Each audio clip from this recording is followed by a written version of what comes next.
Sejumlah istri pejabat Kementerian Agama diduga menerima gratifikasi dengan berangkat ke Tanah Suci menggunakan jalur haji furoda.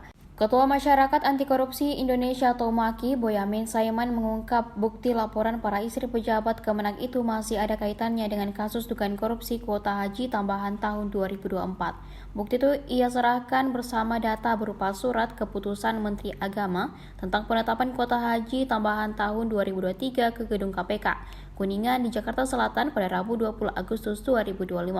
Boyamin mengaku menyerahkan foto para istri pejabat Kemenak yang berangkat ke Tanah Suci dengan haji furoda. Menurutnya mereka ketika di Tanah Suci mendapatkan fasilitas dari negara seperti halnya akomodasi.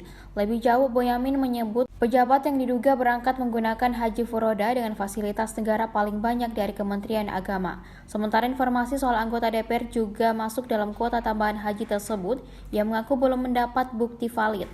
Kedatangan Boyamin ke KPK untuk memberikan data perbandingan kuota haji di tahun 2023, di mana jumlahnya ada tambahan 8.000 dan dibagi proporsional sebanyak 640 untuk khusus, sisanya untuk reguler. Menurutnya itu sesuai dengan aturan 8%.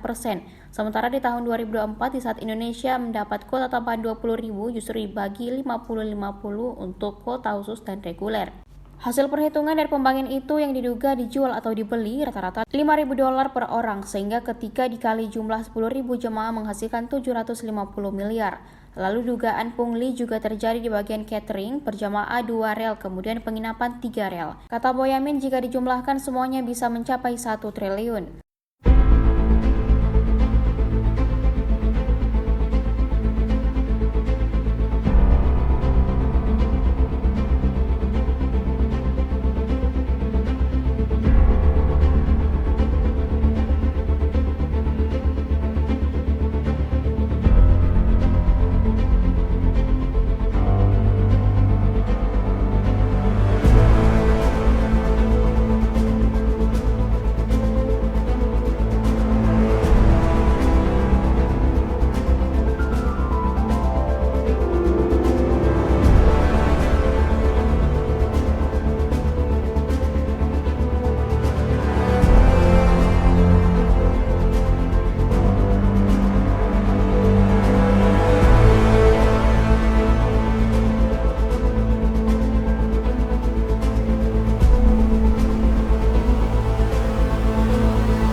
Download Tribun X sekarang, menghadirkan lokal menjadi Indonesia.